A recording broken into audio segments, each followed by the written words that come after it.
안녕하세요 사업자 여러분, 저는 박예화 마스터입니다. 요즘 코로나 때문에 많이 답답하시죠? 그래도 이렇게 영상으로나마 여러분을 찾아뵐 수 있어서 참 다행인 것 같습니다. 화장품이 이제 더 이상 선택이 아닌 필수품이 된 건 맞잖아요. 네, 근데 올바른 제품을 저희가 선택을 했어요. 근데 이 제품을 어떻게 같은 제품 다른 효과를 나타낼 수 있는지 인내세례 가능한 거를 저희가 보여드리도록 하겠습니다.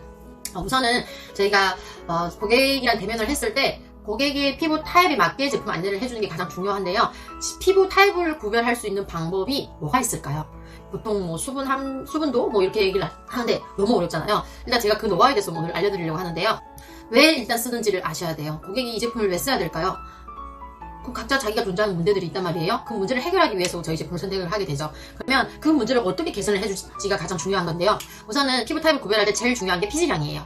피지량이라고 하면 저희가 피지가 나오는 구멍이 모공이 있죠. 네, 우리 얼굴은 두 부위로 나뉜단 말이에요. T존, U존으로 나뉘어요. 그럼 T존에 이제 기름이 좀 나온다, 번지르르 하다, U존은 없다, 이러면 정상 피부예요. 근데 이거를 피지 분비량이 많아지면 지성 피부, 얼굴 전체가 개기름이 번지르르 하다, 그럼 지성인 거죠. 이런 분들이 되게 이런 경우들이 있어요. 오후가 되면 그날 머리 감았는데 오후가 되면 머리도 같이 기름기가 있어요. 그럼 이런 분들은 지성인 경우가 없죠. 근데 이거를 제때 제거를 잘 안 해준다고 하면 어떤 경우가 생길까요? 모공이 막히면서 여드름 피부가 되는 거죠. 그리고 정상 피부에서 피지 분비량이 적다, 모공이 전체적으로 안 보인다, 그럼 어떻게 돼요? 건성 피부가 되는 거예요. 건성 피부에서 이제 그대로 방치를 하고 제때 관리를 안 한다고 하면 예민 피부가 되는 거죠.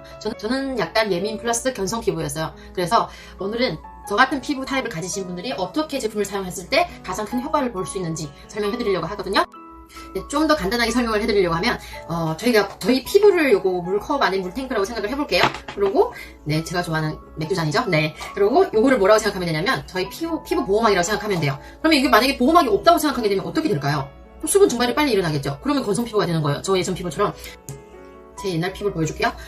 잘 화면으로 잘 보일지 모르겠지만 저 이렇게 빨간 천연병이었어요. 천연병이라 그러죠. 여기 요렇게 양볼이 이제 홍조가 좀 엄청 심했었어요. 그래서 제품을 바르거나 톤을 뿌리거나 막 이러면 따끔따끔하죠. 그러면 이런 피부들은 어떤 제품부터 가장 먼저 써줘야 되는지가 일단 관건인 거죠. 뭐부터 해야 되는지 일단 캐치를 해야 돼요. 예민해져 있어요. 그럼 뭐 해야 돼요? 일단 진정을 시켜야 되는 거예요. 진정한 다음에 뭐 해야 돼요? 수분이 많이 날아갔으니까 수분 보충을 해줘야 되는 거죠. 그 다음엔요, 수분 증발을 덜 일으키려고 하게 되면 보호막을 튼튼하게 해줘야 되죠. 저희 옛날 피부는 어땠을까요? 이런 보호막이었죠. 그죠? 그럼 이럴 때는 일단은 진정 케어를 먼저 해주고 수분 보호를 해주고 그 다음에 이제 보호막을 튼튼하게 강화하면 이렇게 되겠습니다. 그러면 저희가 진정 케어를 한다고 하게 되면 제일 먼저 떠오르는 제품이 있어야 되죠.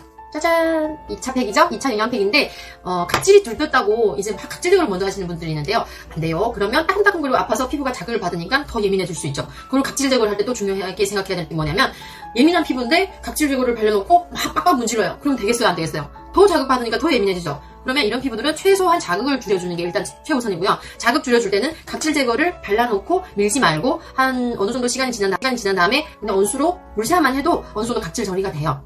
그러고 나서 2차 팩을 해주는데 2차 팩을 뭐 하루 하거나 아니면 119팩을 하루 하거나 번갈아 가서 하든 아니면 2차 팩을 매일 하든 이렇게 진정 케어를 들어갈 건데요. 이거 할 때 2차 팩도 보습력이 많기 때문에 그냥 바르면 이제 좀 따끔따끔 거린다고 하시는 분들이 있어요.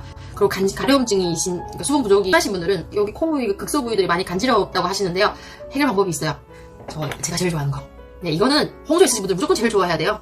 리커버리 세럼을 한번 도포를 해준 다음에 2차 팩을 바르고 마사지를 해주면 훨씬 더 개선적으로 효과가 있어요. 그리고 여기 진정 케어가 끝났다. 그럼 다음에는 뭘 하면 될까요? 수분 케어죠. 라테르네 얼리 프로션. 제가 제일 좋아하고 저희 애들도 제일 좋아하는 제품이에요. 얘를 일단은 많이 발라주는 게 좋겠죠. 이거는 저희가 어느 정도 문제가 기본 문제들이 케어될 때까지만 해주시면 되고요. 그 다음엔 그냥 일반인들과 같이 11종, 12종으로만 케어를 하셔도 된다는 거죠. 네. 그리고 이제 어쨌든 저희는 없어서 생기는 것들이잖아요. 그래서 토너 같은 경우에 토너 한 병에 프로스트 앰플 한 3병 정도를 여기다 넣어가지고 수시로 갖고 다녀요. 근데 저희 얼마나 좋은지 알아요? 일단 200ml여서 좋은데 이게 미스트 형태로 돼 있어요. 들고 다니고 뿌리려고 있는 거예요. 이렇게 만든 거예요. 그래서 이걸 가방에 넣고 다니면서 수시로 뿌려주고 가끔 가다가 얘를 뿌려주는 거죠. 일단 라이트 이런 쪽에서 오는 노화들이 많기 때문에 보호해주는 역할들을 하는 애들을 항상 지니고 다니는 게 좋다고 생각을 합니다. 어떻게 여러분한테 도움이 될 것 같나요? 사용 기간은 상관이 없이요. 2주에서 한 달 프로그램 이렇게 해보시다가 만약에 좀 빨리 해소된다 그러면 그때부터는 기초 정상적으로 쓰시면 되고요. 집중 케어를 하고 싶을 때 이렇게 하시면 돼요. 그리고 특히 저 같은 피부는 우리가 동남아 여행을 많이 가잖아요. 그러면 햇빛이 많이 강렬해요. 그러면 잠깐 나갔다 와도 다른 분들에 비해서 얼굴이 빨리 빨갛게 달아올라요. 이럴 때도 저희는 먼저 진정을 해주는 게 가장 좋습니다. 네.